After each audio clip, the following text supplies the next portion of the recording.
Hello guys, the study classes की online classes में एक बार फिर आप सभी का हार्दिक स्वागत एवं तहे दिल से अभिनंदन है।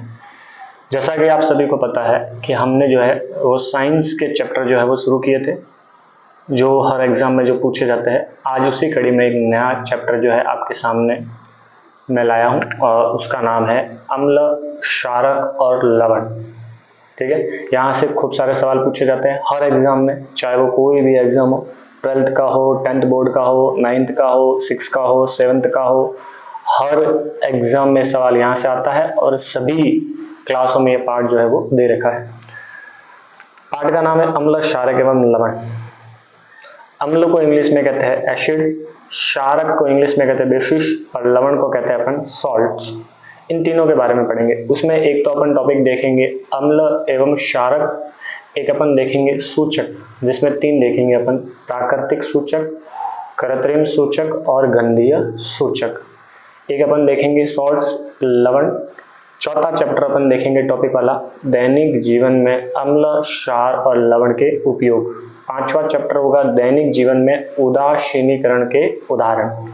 शुरू करते हैं अपन पहला टॉपिक। तो पहले टॉपिक का नाम है अपने पास अम्ल।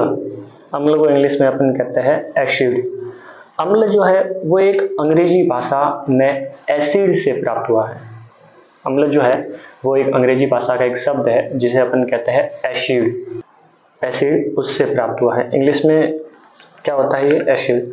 इस शब्द की जो उत्पत्ति है वो लैटिन भाषा का एक शब्द है और लैटिन भाषा का शब्द है उसका नाम है एसिड्स। क्या नाम है? एसिड। उससे हुई है। और ये अम्ल जो है वो स्वाद में कैसे होते हैं? खट्टे होते हैं। ठीक है, और ये क्या करते हैं, अगर जल में देखोगे तो जलीय विलयन में ये H+ आयन लेते हैं।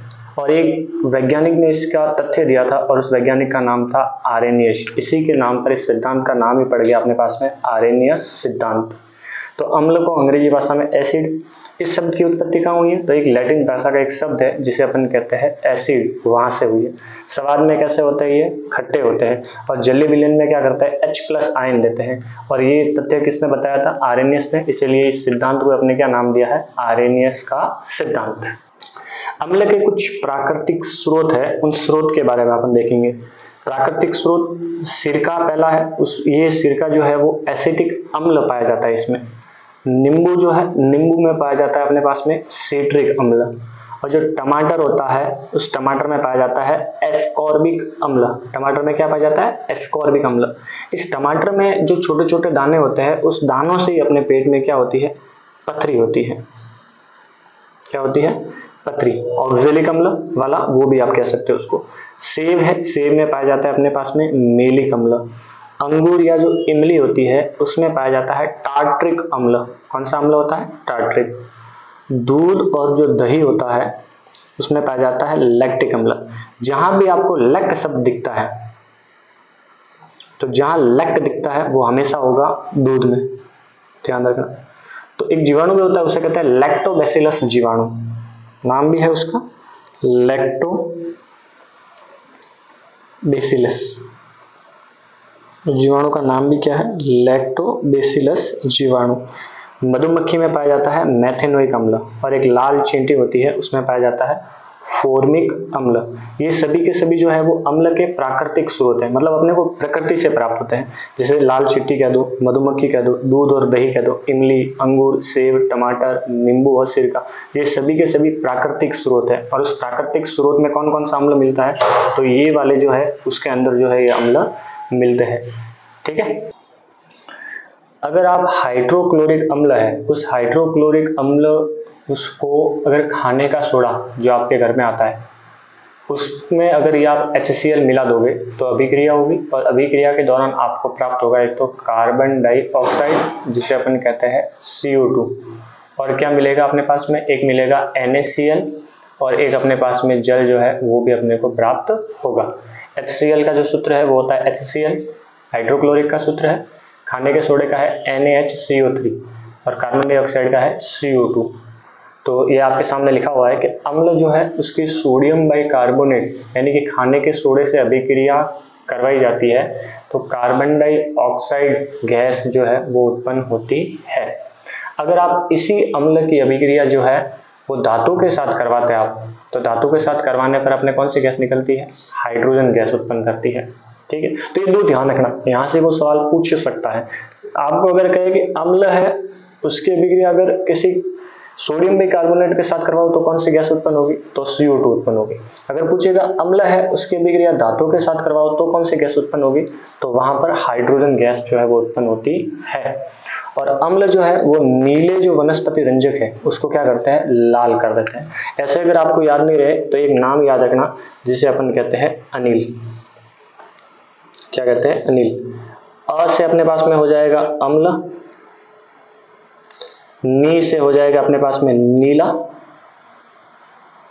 और ल से अपने पास में हो जाएगा लाल। तो अम्ल वो क्या करते हैं, नीले को क्या कर देते हैं, अपने पास में लाल कर देते हैं। तो ये जो है वो किसकी उपस्थिति को दर्शाता है, तो वो अम्ल की उपस्थिति को दर्शाता है। ठीक है, तो अम्ल अगर मान लो अपने पास में नीला कोई रंजक है वो लाल हो रहा है तो आप बता देना कि जो वो लिक्विड फॉर्म में है वो अपने पास में क्या है, वो है अपने पास में अम्ल। दूसरा अपने पास में जो चैप्टर है वो अपने पास में रहने वाला है अम्ल का जस्ट अपोजिट है, वो स्वाद में खट्टे थे तो ये स्वाद में कैसे होते हैं, अपने पास में कड़वे होते हैं। ठीक है, और इनकी एक खास बात ये है कि आप स्पर्श करोगे तो स्पर्श करने पर आपको साबुन के जैसे लगते हैं। मतलब आपने देखा होगा साबुन जो है वो कैसा होता है, चिकना, तो इसका भी जो है वो स्पर्श करने पर कैसा लगेगा, चिकना लगेगा। अगर आपको स्पर्श करने पर चिकना लगता है तो आप समझ जाना वो अपने पास में क्या है, क्षारक है। क्या है, क्षारक। और ये क्षारक जो है ये भस्म होते हैं, मतलब ये समाप्त हो सकते हैं। ठीक है ना, ये भस्म होते हैं। तीसरा वाला क्या है कि क्षारक जो है वो लाल वनस्पति का जो रंजक है उसको नीला कर देता है। मतलब जो अम्ल है उस अम्ल का उल्टा, अम्ल में नीले को लाल हो रहा था तो क्षार में क्या हो जाएगा, लाल को नीला कर लेगा। मतलब लाल को क्या कर लेगा, नीला, उल्टा हो जाएगा अपने पास में। तो अम्ल जो है वो तो लाल को नीला करता है, जबकि क्षारक जो है वो नीले को क्या कर लेता है, लाल।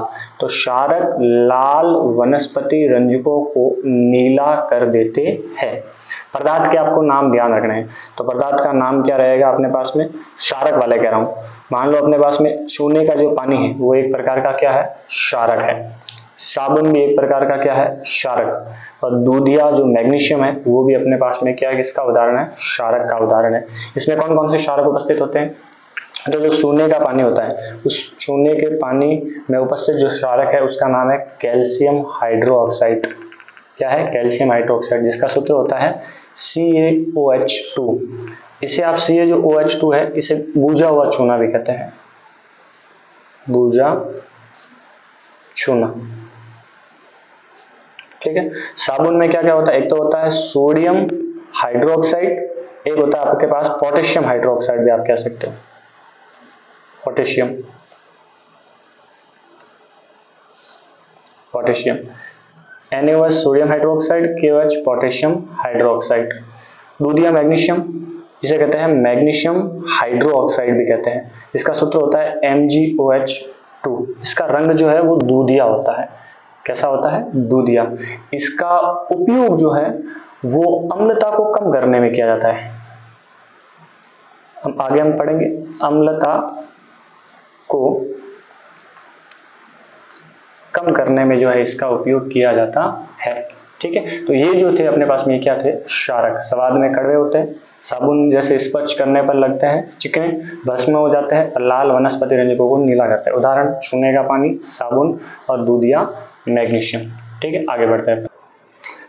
अगला वाला अपने टॉपिक है वो है उदासीन। अब उदासीन किसे कहते हैं, तो ऐसे पदार्थ जो लाल अथवा नीले लिटमस पत्र के जो रंग है उसको परिवर्तित नहीं करते हैं। मतलब न तो वो लाल से नीले होते हैं और न वो नीले से लाल होते हैं। मतलब किसी प्रकार से कोई रंग परिवर्तन नहीं होता उसमें, तो रंग को परिवर्तन नहीं करते हैं, उन्हें क्या कहते हैं, उदासीन। क्या कहते हैं, उदासीन। तो ऐसे जो पदार्थ है वो न तो अपने पास में अम्लीय होते हैं और न वो क्षारीय होते हैं, एकदम न्यूट्रल होता है, जिसे अपन कहते हैं उदासीन। उदाहरण आपको पूछे तो इंपॉर्टेंट याद रखना उदाहरण कौन कौन से है। तो एक तो अपने उदाहरण जो है वो हो जाएगा नमक, एक हो जाएगा नौशादार कैल्शियम क्लोराइड, एक हो जाएगा सोडियम कार्बोनेट, एक हो जाएगा सोडियम बाइकार्बोनेट, मतलब खाने का सोडा और धोने का सोडा दोनों हो जाएगा। सोडियम कार्बोनेट इसे कहते हैं धोने का सोडा, धोने का सोडा। और ये जो दिख रहा है बाइकार्बोनेट, ये है खाने का सोडा, खाने का सोडा। इसका सूत्र होता है Na2CO3 10H2O, और इसका अपने पास में सूत्र होता है NaHCO3 ये जो है ये होता है अपने पास में बाइकार्बोनेट का। ठीक है, अगला वाला अपने पास में है सूचक। सूचक क्या है? तो पदार्थ जो है उसको चखना या छूना, पदार्थ जो है वो अम्लीय है या क्षारीय है इसका परीक्षण करना। अब मैंने आपको कोई दिया, ठीक है, मैंने मान लो कि आपको कोई पदार्थ दिया, अब मैंने कहा कि आप मुझे बताओ कि इसकी प्रकृति कैसी है, अगर वो अम्लीय है या फिर क्षारीय है, तो आप क्या बताओगे? या तो उसको टेस्ट करोगे जीभ पर, स्वाद के आधार पर बताओगे, या छू कर बताओगे। चिकना है तो क्षार हो जाएगा, अगर चिकना नहीं है तो क्या हो जाएगा? अम्ल। तो हम उसे चखकर या छूकर पदार्थ अम्लीय है या क्षारीय है इसका परीक्षण करने के लिए कुछ विशेष प्रकार के पदार्थों का उपयोग किया जाता है, जिसे अपन क्या कहते हैं? सूचक कहते हैं। पता करना कि वो एसिड है या बेसिस है, अम्ल व क्षार की पहचान करने के लिए जो पदार्थ उपयोग में लाए जाते हैं उन्हें अपन क्या कहते हैं? सूचक कहते हैं। अब वैसे सूचक जो है वो 3 प्रकार के होते हैं। सूचक कितने प्रकार के होते हैं? 3 प्रकार के होते हैं। एक तो होता है अपने पास में प्राकृतिक सूचक, एक होता है कृत्रिम सूचक, एक होता है गंधीय सूचक। मोस्ट इंपोर्टेंट यहां से एक सवाल पूछा जाता है, ध्यान रखना। प्राकृतिक सूचक, कृत्रिम सूचक और गंधीय सूचक। सूचक के कितने प्रकार है अपने पास में? 3 प्रकार है। ठीक है, आगे बढ़ते हैं। अब सूचक को पढ़ने से पहले आपको एक और बात पढ़नी होगी जिसे अपन कहते हैं लिटमस। अब ये जो लिटमस है ये लाइकेन मतलब शैवाल, इससे प्राप्त किया जाता है। ये लिटमस है वो 2 प्रकार के होते हैं, एक तो नीले कलर का लिटमस होता है और एक लाल कलर है उसका जो है वो लिटमस होता है। प्रारंभ में जो लिटमस होता है उसका जो रंजक होता है वो बैंगनी रंग का होता है, बैंगनी रंजक। प्रारंभ में उसका जो रंजक होता है वो कैसा होता है? बैंगनी जो है वो रंजक होता है। फिर वो क्या है? एक तो होता है नीला और एक होता है लाल। इस नीले और लाल लिटमस के द्वारा कलर अगर परिवर्तन होता है तब अपन पता करते हैं कि वो अम्ल है या क्षार है, मतलब एसिड है या बेसिस है। तो सूचक जो है वो 3 प्रकार के बताए थे, उसमें पहला वाला सूचक था अपने पास में प्राकृतिक सूचक। प्राकृतिक मतलब प्रकृति से प्राप्त होते हैं। तो प्रकृति में क्या होता है? पेड़ पौधे, तो ये पेड़ पौधों में पाए जाते हैं। ठीक है, जैसे लिटमस है, अब लिटमस अभी बताया मैंने, लाइकेन पौधा है उससे प्राप्त किया होता है। लाल पत्ता गोभी है अपने पास में, हाइड्रेंजिया पौधा है उसका फूल है, और एक अपने पास में हल्दी है। तो ये लिटमस, लाल पत्ता गोभी और हाइड्रेंजिया का फूल और हल्दी ये कौन से सूचक है अपने पास में? नेचुरल यानी प्राकृतिक जो है वो सूचक है।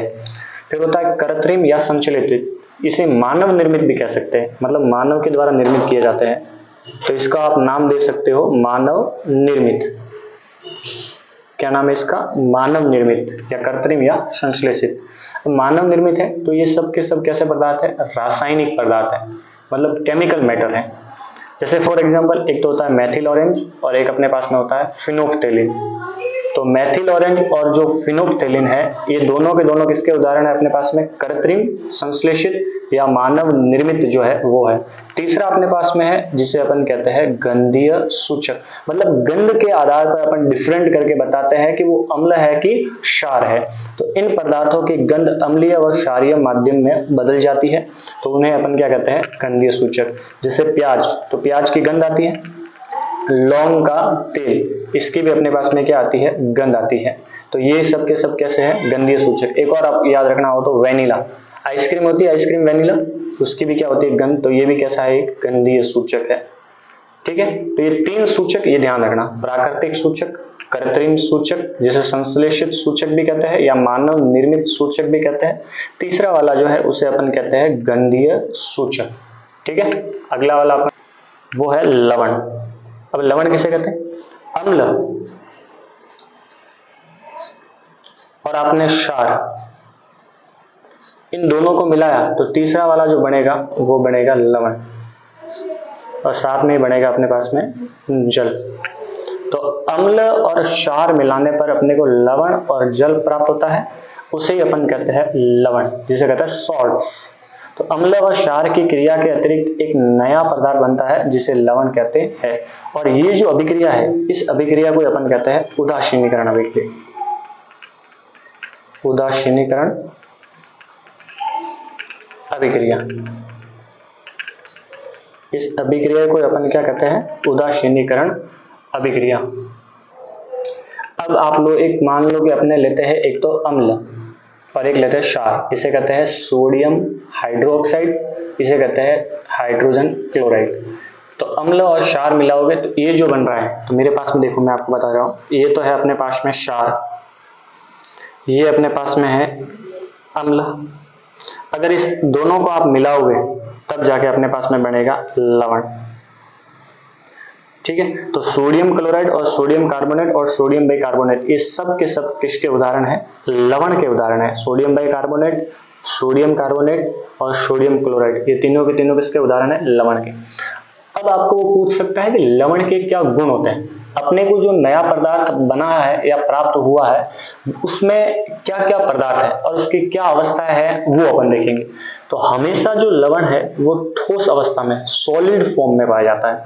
ना तो ये गैस होता है और ना ये द्रव होता है, लिक्विड या गैस किसी प्रकार से नहीं होता, हमेशा कैसा होता है? ठोस होता है। और सामान्यतः ये लवण जो है वो कैसा होता है? उदासीन। अब ध्यान रखना, हमेशा ये उदासीन नहीं होता है, कोई कोई अपवाद भी होता है। तो सामान्यतः जो है ये लवण क्या होते हैं अपने पास में? उदासीन होते हैं। तीसरा वाला कि लवणों के जलीय विलयन विद्युत के क्या होते हैं? सुचालक। और सुचालक का मतलब है विद्युत धारा का प्रवाह आसानी से होता है। धारा का प्रवाह आसानी से होता है। धारा का प्रवाह क्या होता है? आसानी से होता है। ये किसमें है? सुचालक में। तो आपने अम्ल और क्षार को मिलाकर जो प्राप्त किया है लिक्विड, उसमें अगर आप धारा डालोगे तो करंट आएगा। इसका मतलब वो किसकी तरह व्यवहार कर रहा है? सुचालक की तरह। किसकी तरह व्यवहार कर रहा है? सुचालक की तरह। मतलब धारा का प्रवाह आसानी से होता है। तो लवण ठोस अवस्था में होते हैं, उदासीन होते हैं और जलीय विलयन में सुचालक होते हैं। एक सवाल है आपके सामने जिसका नाम है कि उदासीनीकरण अभिक्रिया क्या है। ठीक है, आप कमेंट बॉक्स में इसकी परिभाषा आपको जो है वो देनी है। अब अपन देखेंगे कि अम्ल जो है उसके क्या क्या उपयोग है।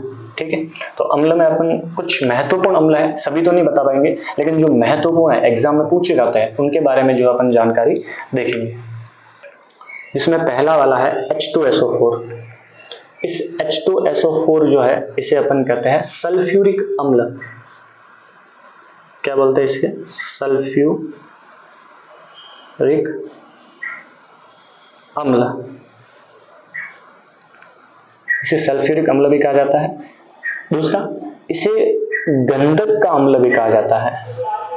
किसका अम्ल कहते हैं? गंधक का अम्ल भी कहते हैं। अब इसका उपयोग कहाँ का होता है?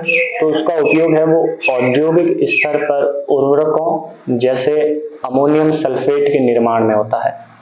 बैटरियां होती है घरों में या गाड़ियों की जो बैटरियां होती है उसमें भी ये भरा होता है, जिसे अपन कहते हैं H2SO4। रंग बनाना है तो भी H2SO4 का उपयोग करना होगा। कोई कागज बनाना है तो भी H2SO4 का उपयोग होगा। कपड़े का उद्योग है तो भी H2SO4 का उपयोग होगा। अगर रंग की फैक्ट्री है, कागज की फैक्ट्री है या कपड़े की जो फैक्ट्री है, उसमें जो बनाया जाता है या काम लिया जाता है वो होता है H2SO4। ये एक महत्वपूर्ण जो है वो अम्ल है। दूसरा वाला अम्ल है अपने पास में नाइट्रिक अम्ल, जिसका सूत्र होता है HNO3। इसे शोरे का अम्ल भी कहा जाता है। क्या कहते हैं? शोरे का अम्ल। इसका उपयोग कहाँ होता है? तो औद्योगिक उपयोग अम्ल राज बनाने में भी इसका किया जाता है। क्या बनाना है अपने पास में? अम्ल राज, जिसे आप एक्वा रेजिया बोलते हैं। Aqua regia. और ये एक्वा रेजिया क्या करता है? सोने को गलाने में सहायक होता है। सोने को गलाने में। और 3:1 में होता है। ठीक है, तो अम्ल राज बनाना है आपको अगर, तो अम्ल राज बनाने के लिए भी HNO3 का उपयोग किया जाता है।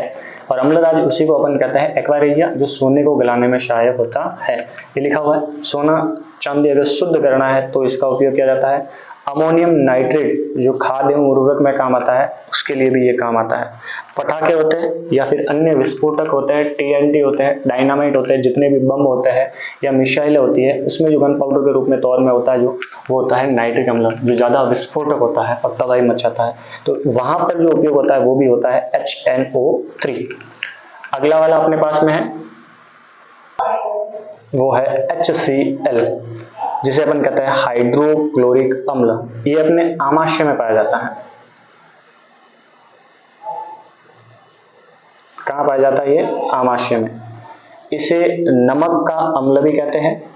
इसका उपयोग टॉयलेट की सफाई में भी होता है, औद्योगिक स्तर पर क्लोरीन बनाना है तो भी होता है, और नमक का शोधन करना है तो भी होता है। और एक और अभी मैंने बताया एक्वा रेजिया है, तो एक्वा रेजिया में ये भी काम आता है, HCl जो है वो भी काम आता है। सोने को गलाने में इसका उपयोग भी किया जाता है। अगला वाला है अपने पास में एसिटिक अम्ल। अब एसिटिक अम्ल को अपन क्या कहते हैं? सिरका कहते हैं। क्या कहते हैं? सिरका। और इसका सूत्र होता है CH3COOH, CH3COOH। इसका उपयोग आप घरेलू स्तर पर अचार बनाने में भी कर सकते हैं। सिरका जो है इसका दवा के रूप में औद्योगिक स्तर पर सेल्यूलोज एसिडेंट या फोटो फिल्म होती है, उसमें भी इसका निर्माण होता है। सफेदा बनाने में भी जो है वो सिरके का या एसिटिक अम्ल जो है उसका उपयोग किया जाता है। अगला वाला अपने पास में है क्षारक। अब ये तो सब के सब किसके उपयोग थे? अम्ल के, जिसमें मैंने आपको बताया, एक तो मैंने किसके बारे में बताया, H2SO4 का उपयोग बता दिया, एक मैंने आपको बताया HCl, एक मैंने आपको बता दिया HNO3, और एक मैंने आपको बता दिया एसिटिक अम्ल। तो ये सब के सब तो एसिड है, मतलब अम्ल। अब अपन देखेंगे क्षारक के उपयोग, और क्षारक के उपयोग में सबसे पहला वाला है, उसे कहते हैं सोडियम हाइड्रोक्साइड, जिसका सूत्र होता है NaOH। इसे हम कास्टिक सोडा भी कहते हैं। इसे बर्तन की सफाई में भी काम कर सकते हैं, और औद्योगिक स्तर पर साबुन के निर्माण में भी इसका उपयोग होता है। दूसरा वाला है सोडियम कार्बोनेट, जिसका सूत्र होता है Na2CO3 NH2O। इसे दौने का सोडा या धावन सोडा भी कहते हैं। धावन सोडा भी कहा जाता है। इसका उपयोग घरेलू स्तर पर कपड़ों की धुलाई में, जल की स्थायी कठोरता दूर करने में भी किया जाता है। ये ध्यान रखना इंपॉर्टेंट है। जल की स्थायी कठोरता दूर करने में किसका उपयोग होता है? तो सोडियम कार्बोनेट का उपयोग होता है। ठीक है। अगला वाला अपने पास में है सोडियम बाइकार्बोनेट, जिसका सूत्र होता है NaHCO3। इसे खाने का सोडा भी कहते हैं। ठीक है। बेकिंग पाउडर बनाने में भी इसका उपयोग करते हैं। पेय पदार्थ के निर्माण करने, अगर केक, ब्रेड जो भी बनाना है, वहां भी इसका उपयोग कर सकते हैं। पाचक पदार्थों के रूप में भी उपयोग किया जाता है, मतलब एंटीसिड क्षार के रूप में भी इसका उपयोग कर सकते हो आप। एंटीसिड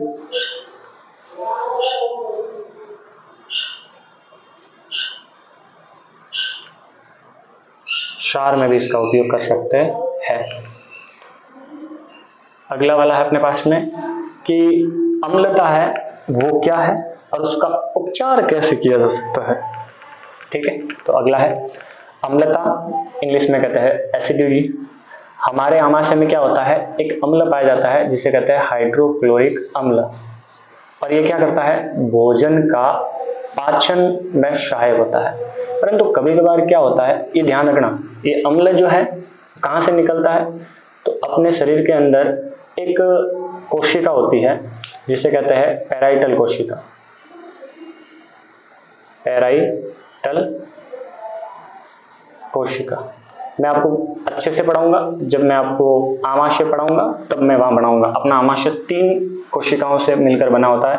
ठीक, वहां अपन पढ़ेंगे, वहां से ये रिलीज होता है। परंतु क्या होता है, आप शादी का खाना, बाहर का खाना खाते हो तो HCl की मात्रा अपने शरीर के अंदर क्या हो जाती है? ज्यादा हो जाती है। तो भोजन क्या हो जाता है? अपच हो जाता है। इससे क्या कहते हैं अपन? अम्लता कहते हैं। और इसे दूर करने के लिए आप क्या लेते हैं, दवाई। अब दवाई में या तो ले लो दूधिया, जिसे मैग्नीशियम हाइड्रोक्साइड कहते हैं, ये लिक्विड फॉर्म में आती है, या आपने ओमी टेबलेट का नाम सुना होगा, ये प्रति अम्ल का उपयोग करती है। अगर ये आप उपयोग में नहीं ले रहे हो तो अभी मैंने बताया था आप सोडियम बाइकार्बोनेट का उपयोग भी कर सकते हो, जिसे खाने का सोडा कहते हैं, और इनो है उसका भी आप उपयोग कर सकते हो, जो अम्ल की मात्रा है उसको कम कर देता है, मतलब उदासीन कर देता है। अगला वाला अपने पास में मृदा का उपचार। अगर आप कोई रासायनिक उर्वरक है उसको ज्यादातर खेतों में डाल रहे हो, जैसे फॉर एग्जाम्पल यूरिया का उदाहरण ले लो आप। अगर आप यूरिया को ज्यादातर मात्रा में खेतों में दे रहे हो तो उससे क्या होगा कि मृदा जो है वो अत्यधिक क्या हो जाएगी, अम्लीय हो जाएगी, और पौधा है उसकी वृद्धि हानिकारक होगी और उसकी वृद्धि रुक जाएगी। तब उसका उपचार करने के लिए अपन क्या करेंगे, तो मृदा अत्यधिक अम्लीय व क्षारीय होना भूमि की उर्वरता को कम कर देगा। तो अम्लीयता कम करने के लिए बूजा चूना मिलाते हैं। अब बूजे चूने का सूत्र होता है अपने पास में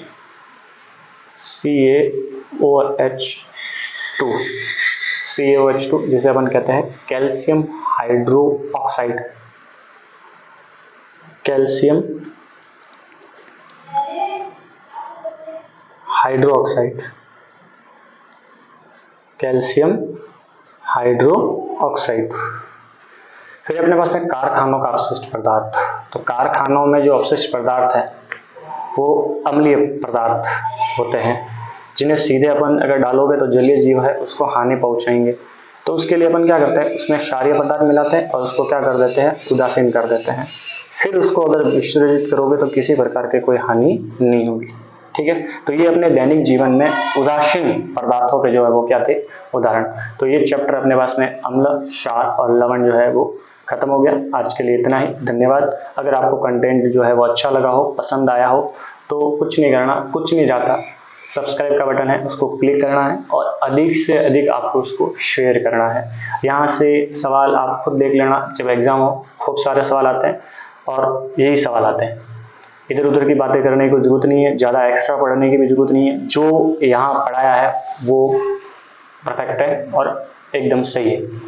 ठीक है, यहाँ ऐसा नहीं कि भाई यहाँ वहाँ से लिखा हुआ है कि खुद हैंड राइटिंग नोट्स बनाए हुए और इसमें सवाल आपको पूछेगा, 100% पूछेगा। ठीक है, तो आज के लिए इतना ही। आप सभी का तहे दिल से धन्यवाद। चैनल को सब्सक्राइब करें, लाइक करें, कमेंट करें। अगर आपको अच्छा लगा है तो जरूर कमेंट जरूर करें, और अधिक से अधिक क्या करें, आप कमेंट बॉक्स में जो है वो सवाल पूछा करें। अब मैंने ये चैप्टर पढ़ा दिया, अब इस चैप्टर से रिलेटेड आपके जो भी इंक्वायरी रहती है उस इंक्वायरी को कुछ नहीं करना, अधिक से अधिक आपको एक तो सवाल पूछने हैं। जितने आप सवाल पूछोगे उतने क्या होते हैं, सवाल जो है वो आगे से आगे एक दूसरे की तरफ जाते हैं, तो याद रहता है अपने को। अब होता है कि आप सब पढ़ लेते हो लेकिन सवाल ही आपको नहीं आता है तो फिर दिक्कत होती है। तो उससे अपने को एक बात पता चल जाती है कि अपने जो पढ़ा है उसमें से सवाल आपको कितने याद है और कितने याद नहीं है। तो अधिक से अधिक आपको क्या पूछने हैं, सवाल। कमेंट बॉक्स में जो है आपको सवाल पूछने हैं। ठीक, कमेंट में आप पिन कर देना कि इससे रिलेटेड आपके कौन से सवाल जो है, इसका आंसर जो है मैं आपको वहीं दे दूंगा कि इससे रिलेटेड आपके जो भी सवाल रहता है उनको मैं आपको वहीं पर आपके कमेंट में जो है वो पिन कर दूंगा। ठीक है, तो धन्यवाद।